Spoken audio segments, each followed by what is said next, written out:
How to set auto reader mode on Opera Mini. Hello guys, in today's video I'm gonna show you how to set auto reader mode on Opera Mini. First thing you're gonna do is go to Opera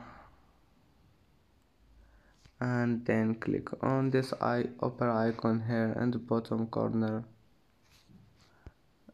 and then click this one, and then click start page content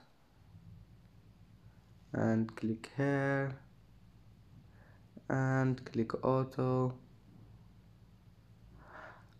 and as you see, that's how set reader mode on Opera Mini. And that's it for today's video. If you like this video, please don't forget like and don't forget subscribe, and see you in the next video.